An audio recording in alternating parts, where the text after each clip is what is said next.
Chris, how are you doing this morning? I'm very good. How are you doing this morning?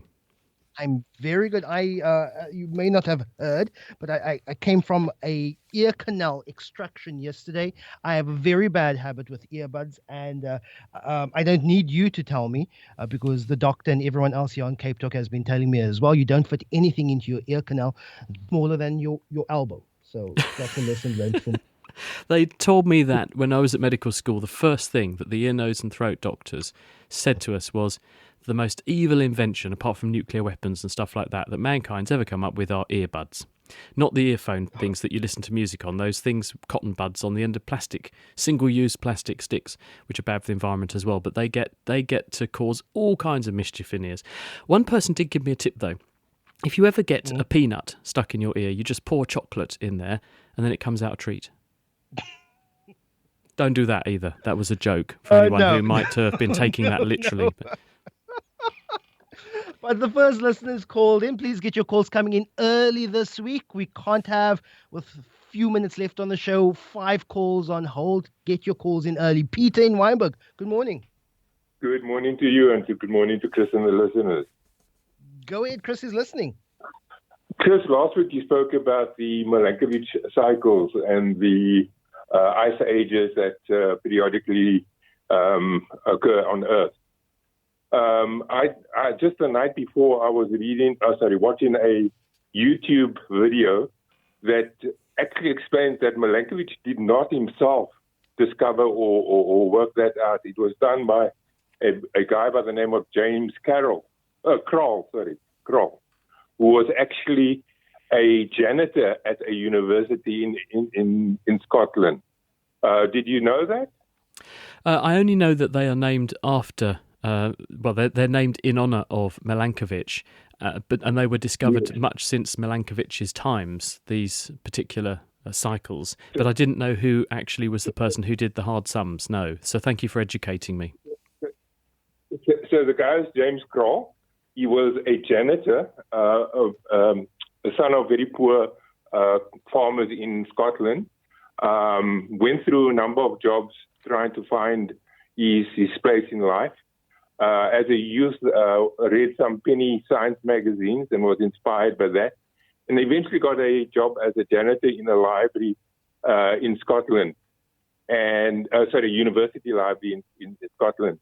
And at that stage, he started reading up and started eventually corresponding with other scientists who had made discoveries and questioning them and sometimes giving them input to their science. And the whole issue of the ice ages came up, and he was the first person to work out the orbit, the angle of the axis, and the impact that has in terms of climate over long terms. And then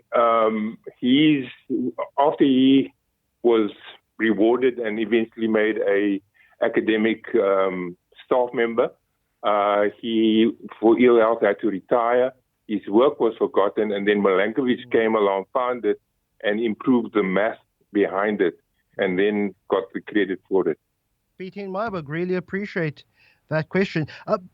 Chris, what would it take, firstly, what would it take for the Earth to be knocked off its axis? And what would happen if we happen just to divert just a few small measures off the Earth's natural axis? Well, some planets have been knocked off kilter. And if we look at our own solar system, we can see probably 2 examples straight away of this happening.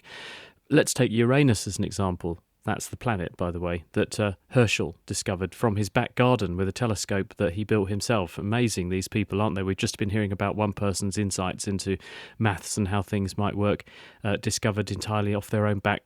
Herschel, another genius example. That planet orbits the sun in the right place, but spins round sideways as though something knocked it for 6. And this is not unusual. When our solar system was first forming about 4.5 billion years ago, there were almost certainly big catastrophic collisions between things that ended up on rival orbits, or because of gravity pulling and pushing things around, you would have ended up with things that collided because they crossed each other's paths. And this happened to our own planet, the Earth. The reason we have such a big moon is thought to be because quite close to the origin of the Earth's formation, another planet, which is notionally dubbed Theia, ended up smashing into the Earth, and that Mars-sized planet knocked a lot of the material from the Earth up into Earth orbit, which coalesced to make the Moon, but almost certainly would have had an impact on the spin of the Earth and its inclination.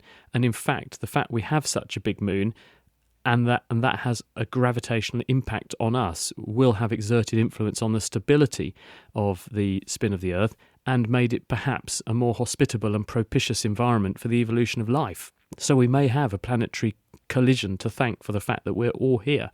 But it takes an enormous amount of energy, is what I'm saying, and you need something to knock a planet off its axis. You need something of planet size and bigger, because the mass of the Earth is 6 times 10 to the 24 kilograms. So that's about a number 6 with 21 zeros after it, tons. That's a lot of mass to have to move around. And the answer to your question, does it make much of a difference if the Earth moves a little bit? Well, take a look at the difference between summer and winter. That's not the Earth moving relative to the sun. That's the Earth tilting.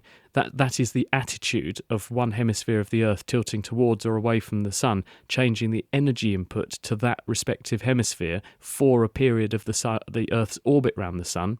It's nothing to do with how far the planet is from the sun. It's to do with how much of the surface of the planet is illuminated each day for how long, and therefore how much energy flows in. And that's what gives us the seasons. Look at the dramatic impact of the seasons, and you can see straight away you don't have to change things very much, and you get very dramatic changes on Earth. A message here from Shabadin. It's a very, very Cape Town question. You've been here in the Mother City. You've seen the Table Mountain tablecloth. And he asks, when the clouds pour over Table Mountain here in Cape Town, often the clouds dissipate in a straight line halfway down the face of the mountain. What could be causing this? From Shabodin. Clouds form because rising, warm, saturated, as in water-saturated air, as air rises, it expands. And as it expands, just as if you were to blow a deodorant into your armpit, it feels cold. Work is being done by the gas to expand, and if work is being done, energy is being expended, and therefore temperature drops, because average energy as a measure is the temperature. And if you drop the temperature, you make it much harder for water to remain as a vapour, and the particles begin to join together and they make droplets, and you get clouds. Well, the reverse is also true, that as you get things dropping from a higher altitude, they will encounter warmer air, and this will make the water particles and ice crystals that are in big clouds dissipate, because they will melt and evaporate. And people have done studies actually looking at when a raindrop leaves a cloud, how much of it reaches the ground, and a very significant amount of rain under certain circumstances re-evaporates and goes back up into the clouds before it gets anywhere near the ground. So although the cloud rains, the rain doesn't make it ground to the ground, it makes it halfway. And the same is true with these clouds. They are big bodies, and you were talking last week about the massive clouds. You said that some enormous great storm clouds might weigh 1 million tonnes. Most of them weigh thousands to 100,000s of tonnes. But that's a lot of water particles and water droplets and ice crystals, all of which are capable of melting, dispersing, and then disappearing up into the sky again. A message here from Jeff in Wurtuk. Remember, you can call into 021-446-0567 with your questions to Dr. Chris Smith, the Naked Scientist. Good morning. Is there a difference in weight between a charged battery and a dead one, a depleted battery? Say your typical AA batteries and such. Thanks, from Jeff in Wurtuk. The answer is, Jeff, yes, there will be. And the reason is that a battery is a chemical reaction waiting to happen when it's in a charged state, and that means it's got chemical potential energy. Since E, energy, equals m, mass, times c, the speed of light squared, and the speed of light doesn't change, if the E, energy, goes up, then the m, mass, must go up to keep the equation balanced. So a charged battery will weigh marginally more than a discharged battery.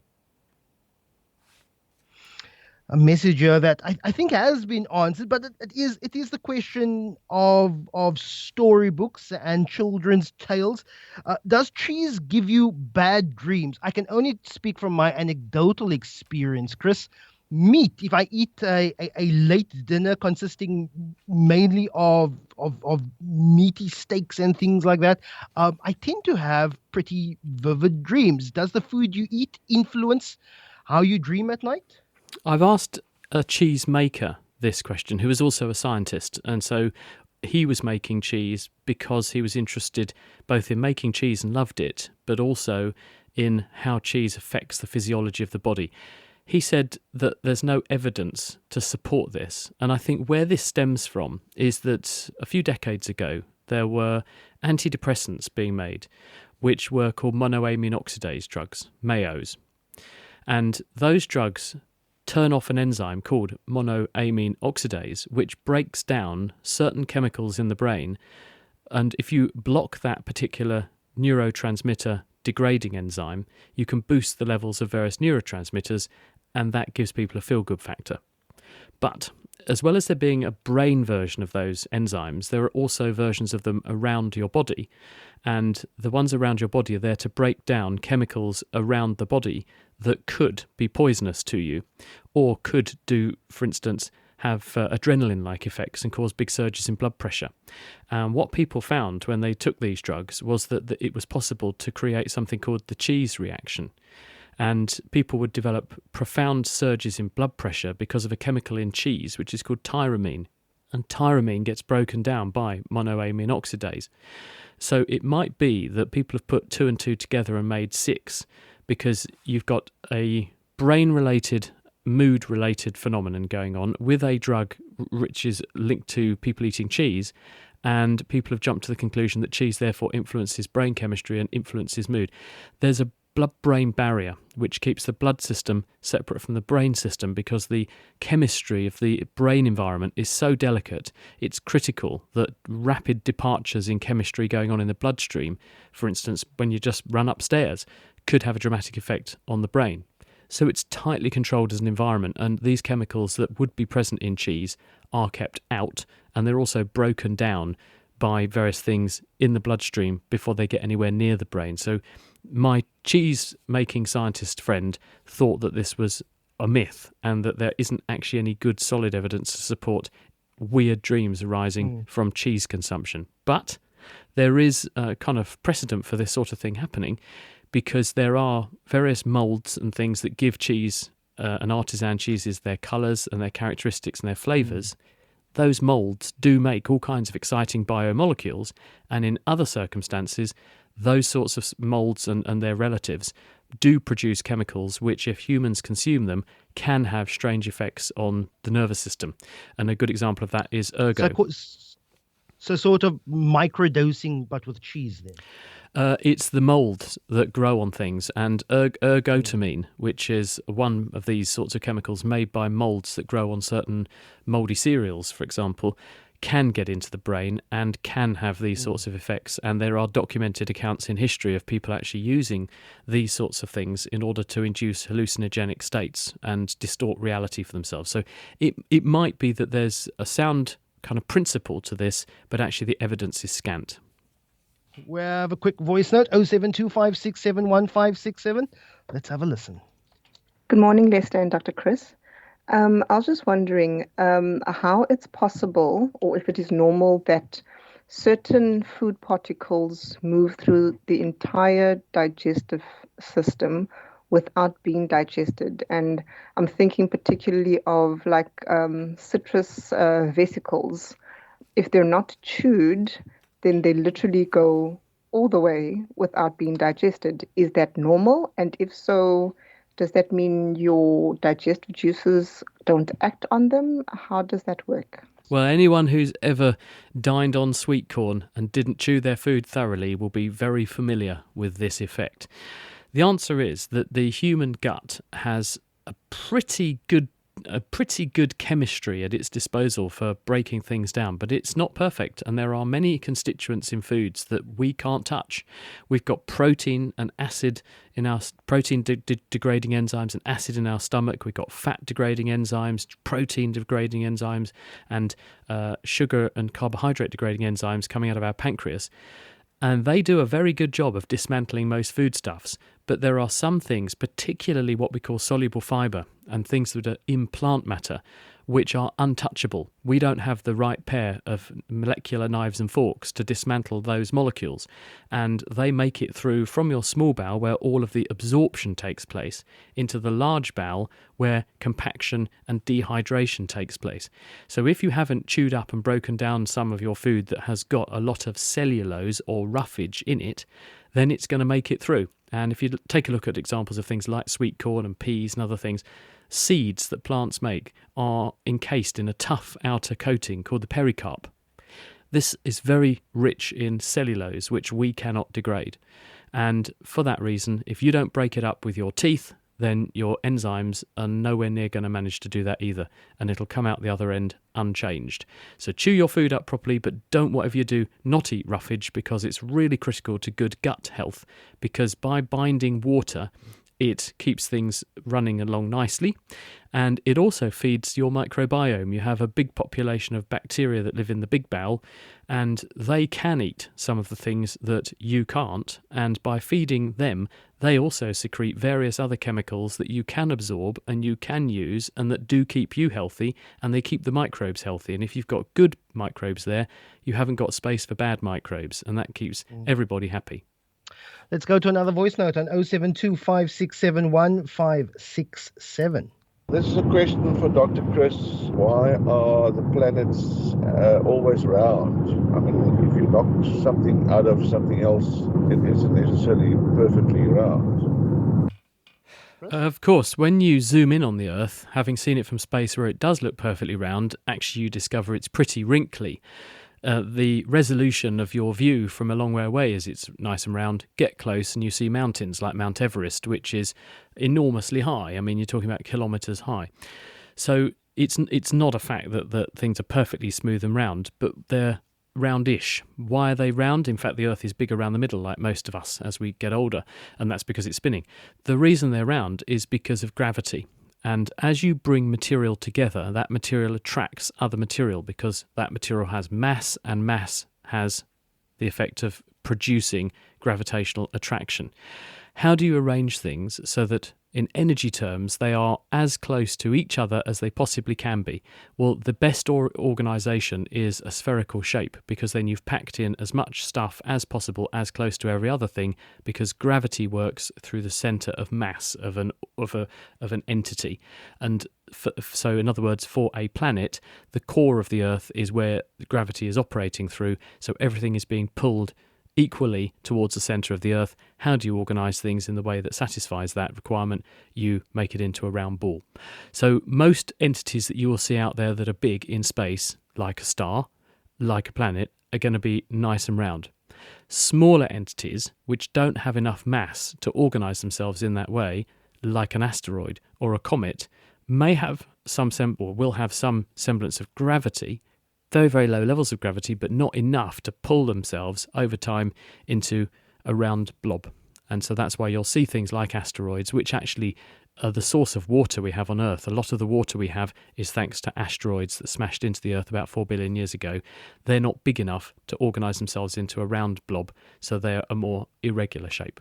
I really, really like this next question.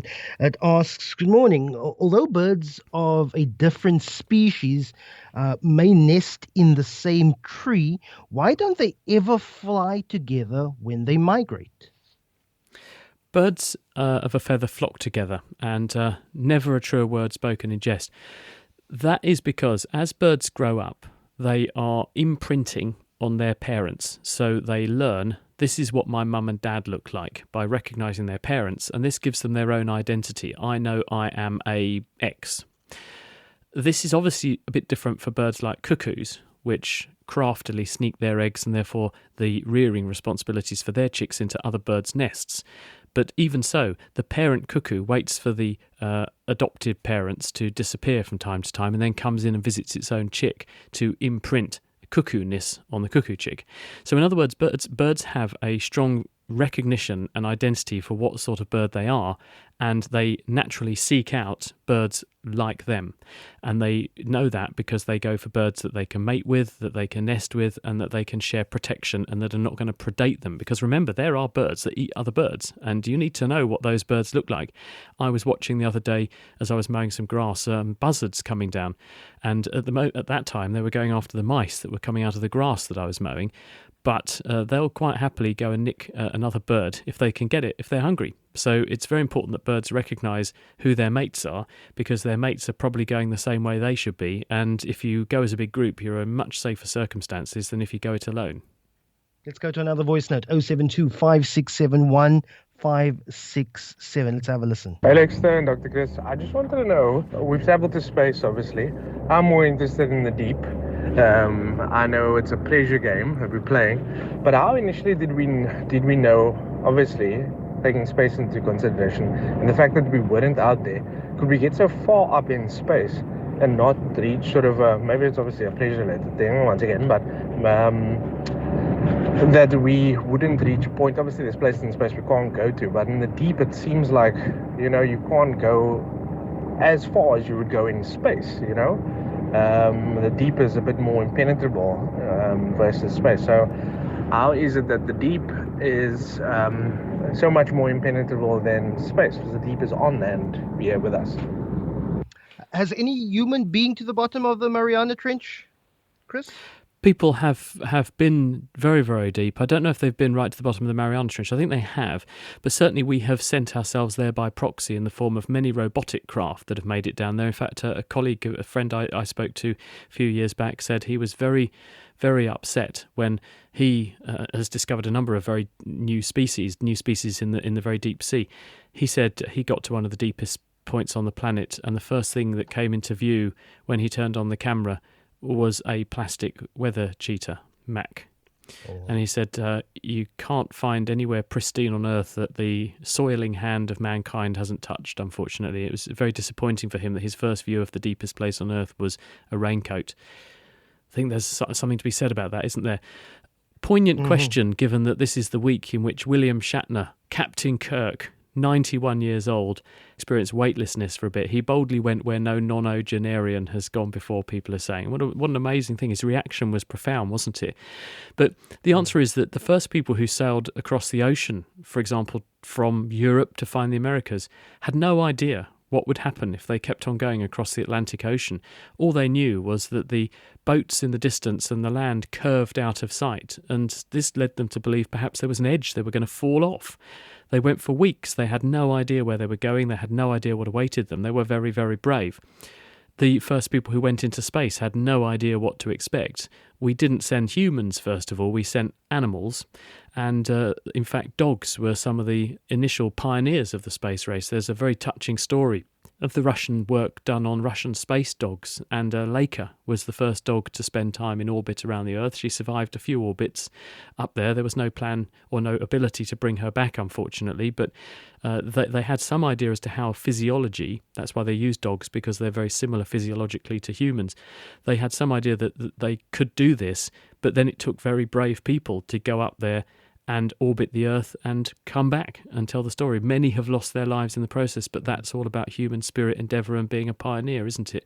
But the deep ocean, it's a fact that we know less about what's down there really than we know about the surface of Mars. We have scanned the surface of Mars with the orbiting vehicles around Mars with to much greater degree of resolution and detail than the bottoms of our deepest parts of the ocean. So it's all about accessibility, and it's all about need and why we need to go there. And now people are beginning to push these boundaries, but it's a slow process because they're dangerous places.